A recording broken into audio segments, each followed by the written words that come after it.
Hello दोस्तों, क्या हाल चाल। मैं प्रोग्राम चैनल में फिर आप लोगों का स्वागत करता हूं आपके नए परिवार द एनवाईयू में। दोस्तों, बात करते हैं आज की क्लास के बारे में। क्लास नंबर 49 आपकी स्टार्ट हो चुकी है। सभी अपनी कॉपी पेंसिल लेकर के बैठ जाइए। ठीक है दोस्तों, चलिए आज की क्लास के टॉपिक कुछ थोड़े से इंपॉर्टेंट हैं, जिसमें से 1 या 2 नंबर का आपके एग्जाम्स में जरूर पूछेगा। दोस्तों, कहने के लिए 1 नंबर है, लेकिन जब आप एग्जाम में चूक जाते हैं कई बार, तो आप यही भगवान से प्रार्थना करते हैं कि हे भगवान, हे ईश्वर, ये 1 नंबर मेरा जरूर आ जाता। ठीक है, तो 1-1 नंबर को मेहनत करने से ही आपके एग्जाम्स में, याद रखना, 90+ मार्क्स बन पाएंगे।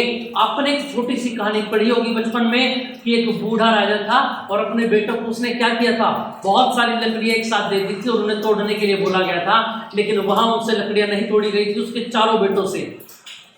लेकिन जब उसने उसमें से 1-1 लकड़ियां निकाल करके उन चारों को दी, तो उन्होंने झटके से तोड़ते हुए चले गए। तो दोस्तों, बिल्कुल ऐसे ही 14 के 14 चैप्टर को एक झटके में ना तोड़ करके 1-1 चैप्टर को उठाना है और तरीके से तोड़ करके हमको अपने नंबर लेकर के आने हैं। तो इस युद्ध में ऐसा समझे कि इस युद्ध में हम लोग आपके साथ पूरी मेहनत और लगन के साथ हैं, तो आपको भी पूरी लगन और मेहनत के साथ हमारे साथ रहना होगा दोस्तों। ठीक है, चलिए आज के टॉपिक को स्टार्ट करते हैं। सबसे पहले मैंने आपको लास्ट क्लास में ओम का नियम बता दिया था, और ओम के नियम में बताया गया था कि यदि किसी चालक की भौतिक अवस्थाएं स्थिर हो, तो उसका जो विभवांतर होगा V, और उसमें बहने वाली जो धारा होगी वो दोनों एक दूसरे के समानुपाती होंगे, और वहां कांस्टेंट क्या लिया जाता है, R। V बराबर क्या बन जाता है दोस्तों, IR। ठीक, चलिए अपनी बात को स्टार्ट करते हैं। देखिए जरा, यहां से आगे की अगर मैं बात स्टार्ट करूं तो देखेंगे सबसे पहला पॉइंट आ जाता है प्रतिरोध, को मैंने आपको बता ही दिया था। ठीक है, अब पढ़ते हैं प्रतिरोध की निर्भरता।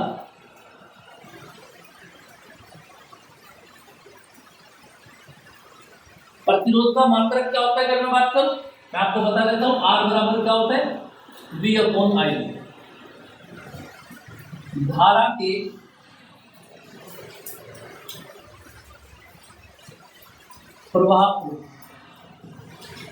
प्रवाह का विरोध करने वाला प्रतिरोध कहलाता है। ठीक है, क्लियर थी बात। तो इसका मात्रक क्या हो जाता है, ओम। इसको डिपेंड करते हैं आप। क्लियर है, चलो अब यहां पर सवाल यह बनता है कि प्रतिरोध, किसी भी चालक का जो प्रतिरोध है वो किन किन बातों के ऊपर निर्भर करेगा। समझ में आ पा रही है? देखो एग्जांपल अगर मैं आपको बताऊं, अगर आप अपने घर में देखेंगे, है ना, ठीक है, जैसे लाइट का वायर जा रहा है, समझ में आई बात। ये वायर कैसा है, पतला है। अगर आप अपनी स्ट्रीट में, गली में जो खंबा लगा हुआ है, वहां से जो लाइट आ रही है आपके घर के अंदर, उस वायर को देखेंगे तो इससे थोड़ा मोटा है।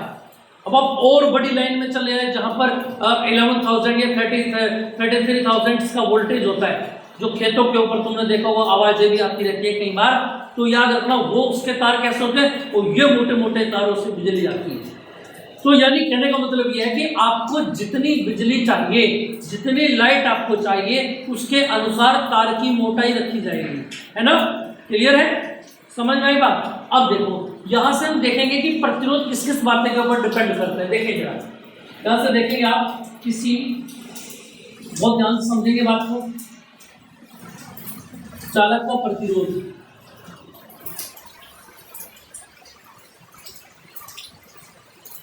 सबसे पहला पॉइंट ये है क्या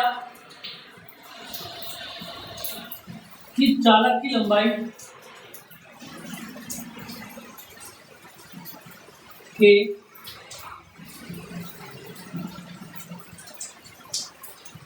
समानुपाती होता है। R जो है वो समानुपाती किससे होता है, चालक की लंबाई। जितनी ज्यादा लंबाई होगी उतना ही ज्यादा क्या होगा, प्रतिरोध होगा। ठीक, दूसरी बात क्या करते हैं यहाँ पर कि चालक का जो प्रतिरोध है वो चालक के अनुप्रस्थ काट के क्षेत्रफल के कैसा होगा,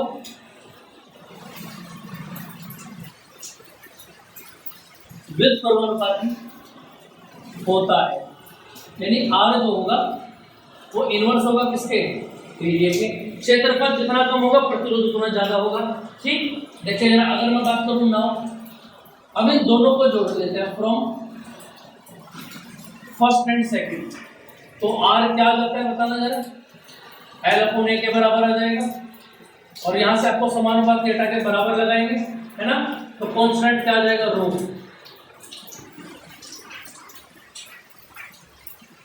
तो ये फॉर्मूला आ जाता है आपका R बराबर रो इंटू L/A। ये क्या होता है याद रखेंगे, रो, इसका नाम है ये। ठीक है, अब यहां से आप ध्यान रखेंगे क्या,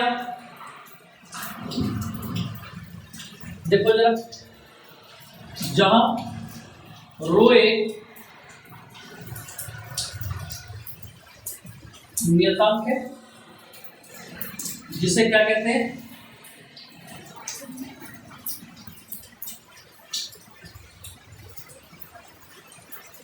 विशिष्ट प्रतिरोध कहते हैं। क्लियर बात समझ में आ गई, क्या कहते हैं इसको, विशिष्ट प्रतिरोध कहते हैं।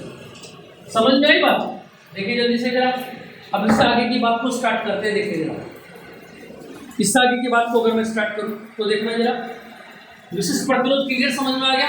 अब एग्जाम्स में क्वेश्चन आ गया कि विशिष्ट प्रतिरोध बताइए क्या होता है। एक तरीका तो ये कि आप यहां से समझा दें, है ना,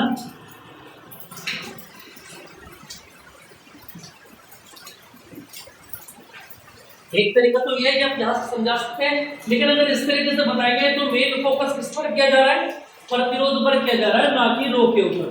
ठीक है, तो देखना जरा, अगर विशिष्ट प्रतिरोध आपसे पूछे तो क्या होगा, देखना जरा, अगर मैं बात करूं विशिष्ट प्रतिरोध आपसे पूछ ले, देखो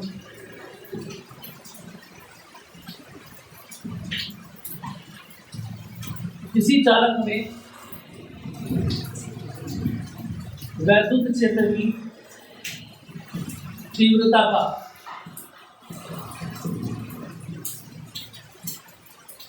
धारा घनत्व के साथ जो अनुपात होता है विशिष्ट प्रतिरोध कहलाता है। यानी अगर मैं बात करूं रो बराबर क्या बनेगा दोस्तों, E/J। आई बात समझ में आ रही, क्या बनेगा, E/J। कैसे बनाएंगे रो, आप इस तरीके से करके, और ये आपका फॉर्मूला बन जाता है रो बराबर E/J। क्लियर है इतनी बात, चलिए, और इसके मात्रक की अगर मैं बात करूं तो मात्रक हो जाता है इसका ओम इंटू मीटर, इसको आप याद रखेंगे। ठीक है, अब यहां से एक सूत्र बनता है क्या, कि एक सवाल पूछ लिया जाता है विशिष्ट प्रतिरोध का विमा। देखो जी, अब किसकी भी आपको विमा निकालनी होती है या मात्रक निकालना होता है, सबसे पहले उसका फॉर्मूला हम लिखते हैं। जैसे अगर मैं बात करूं, मुझको पता है R बराबर क्या होता है, रो इंटू L/A। तो यहां से अगर मैं रो निकालूंगा तो कितना आएगा बताओ, रो क्रॉस मल्टीप्लाई कर दी इनकी, तो यहां से आएगा रो बराबर R की गुणा N हो गई, और रो के साथ में जो L है वो कहाँ जाएगा, नीचे आ जाएगा। तो देखा जाए रो का विमा। अब देखो, अब यहां से ध्यान रखना, इस R की विमा लिखो, A की लिखो और L की लिखो। L की क्या हो जाती है बोलो, मीटर यानी कि L, और A की क्या हो जाती है, L का स्क्वायर। किसकी विमा नहीं है, R की विमा नहीं है, प्रतिरोध की। तो इधर आ जाओ, देखो R बराबर क्या होता है, V/I। अब आप बोलेंगे V की भी नहीं पता हमको, तो V बराबर क्या होता है, W/Q। फॉर्मूला खोलते चले जाएंगे ना विमा निकालने के लिए। R बराबर V/I लगाया पहले, फिर V का W/Q लगाया। अब देखो जरा W/Q, और इनटू में क्या है 1/I। इस Q को भी खोल सकते हैं, IT लिख सकते हैं या नहीं। तो देखो, अब यहां से W का विमा क्या होता है बोलो, mL² T-2, I और I क्या हो गया, I का स्क्वायर यानी एम्पियर का स्क्वायर, और T का मतलब T हो गया। इसको ऊपर ले जाओ, कितना बनेगा, mL²। T की घात कितनी है, 1। जब ये ऊपर जाएगी तो -3 हो जाएगी, तो -3, और 1 की घात -2। इस R को आप उठा के यहाँ रख दो।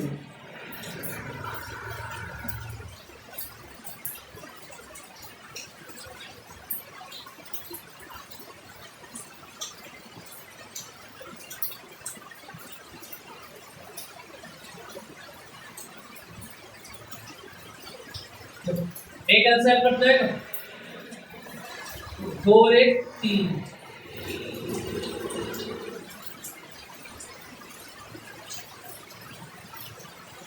ये क्या बन जाएगा दोस्तों, आपका आंसर बन जाएगा। याद रखना 2 मार्क्स में आएगा क्वेश्चन में, ये 2 मार्क्स में आएगा एग्जाम के अंदर, ठीक है। इसका स्क्रीनशॉट लेना चाहे तो ले सकते हैं आप लोग, जल्दी से तेजी के साथ इसका स्क्रीनशॉट ले सकते हैं। फिर आगे की बात को मैं स्टार्ट करता हूँ दोस्तों बिना रुके, जल्दी से लिख दो आप।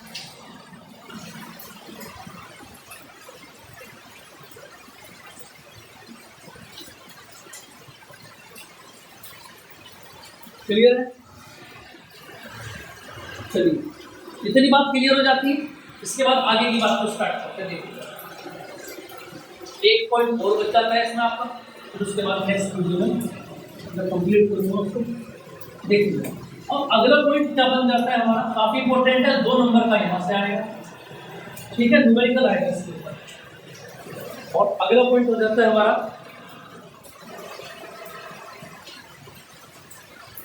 प्रतिरोधक, इसकी पीडीएफ भी आपको मिल जाएगी। प्रतिरोधक, क्लियर बात समझ में आ पा रही है या नहीं? ठीक है, अब प्रतिरोधक नाम से पता लग रहा है कि प्रतिरोधक का काम जो होगा वो प्रतिरोध का होगा, है ना। देखो ज्यादातर जितने डिवाइसेस में बिजली से चलने वाले हैं उन सभी में ज्यादातर में जो बड़े डिवाइस होते हैं जिनका नुकसान होने की भी हमें उम्मीद ज़्यादा रहती है कि लाइट ज़्यादा आगे तो पहुँच जाएगा और खर्चा ज़्यादा हो जाएगा, है ना। ठीक है, तो वहाँ पर प्रतिरोधक को यूज़ किया जाता है। क्लियर है? तो देखिए जरा इसको ध्यान रखेंगे, प्रतिरोधक क्या होता है। विभिन्न प्रकार के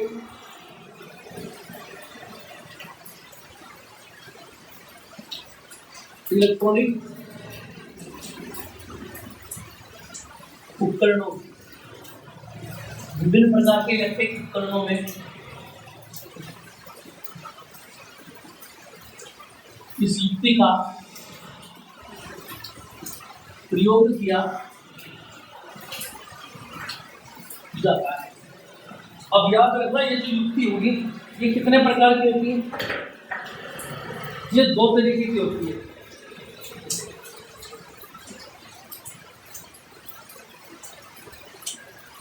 जैसे कि अगर मैं बात करूं, पहली तो हो जाती है तार आबद्ध प्रतिरोध, ठीक है, और दूसरी क्या हो जाती है आपकी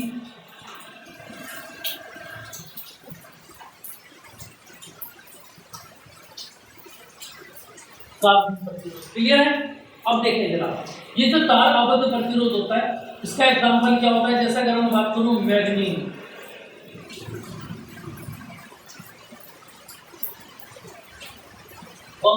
यानी कि मिश्र धातु, क्या हो जाती है मिश्र धातु, और ये तो नाम से ही पता लग रहा है कि क्या बनेगा, कार्बन बनेगा। समझ में आ पा रही है? अब याद रखिए जो ये तार आबद्ध होता है ये याद रखना बहुत महंगा होता है और कैसा होता है, भारी होता है। लेकिन ये कार्बन क्या होता है, याद रखेंगे आप, सस्ता होता है और भारी ना होकर के कैसा होता है, हल्का होता है। तो यह बात समझ में आ पा रही है? इसके बाद की अगर मैं बात करूं, ध्यान देंगे आप,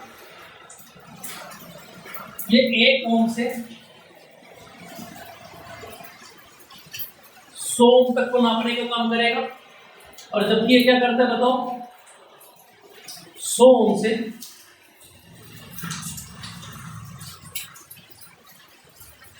100 मेगा ओम तक को नापने का काम करेगा।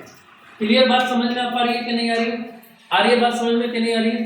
तो याद रखना, इसको हम याद करेंगे, ठीक है, और ज्यादातर लोग इसको यूज करेंगे, अधिकतर याद रखना उच्च स्तर के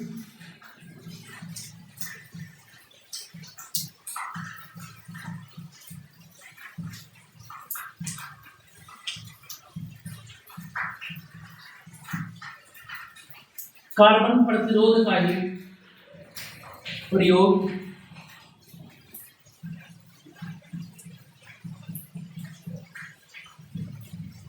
किया जाता है। और ये बात समझ में, कार्बन प्रतिरोध का ही प्रयोग किया जाएगा, ठीक है। और इसकी प्रतिरोधकता याद रखना 3.5 गुणा 10⁻⁻5 ओम इंटू मीटर होती है। ऑप्शन में आ जाता है कई बार, ठीक है। और यही हमारे सिलेबस में है।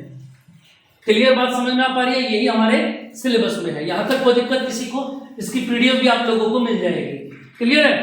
चलिए अब देखिए इससे आगे की अगर मैं बात करूं, कार्बन प्रतिरोध होता क्या है, ध्यान देंगे आप। देखो इसमें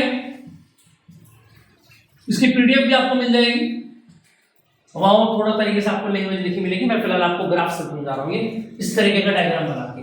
कार्बन प्रतिरोध क्या होता है? इसमें मुख्यतः 4 वलय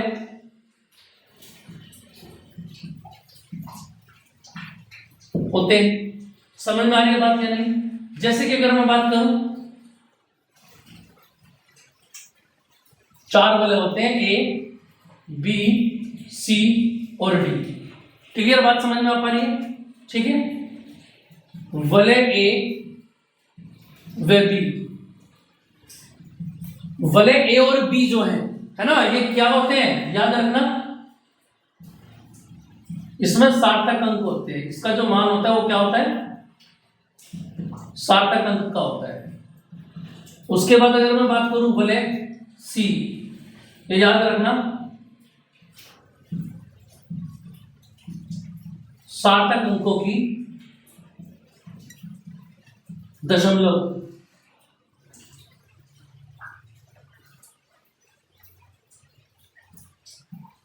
घात होती है। और अगर मैं बात करूं वलय डी, तो याद रखना दोस्तों, ये जो वलय डी है ये क्या करता है, ये याद रखना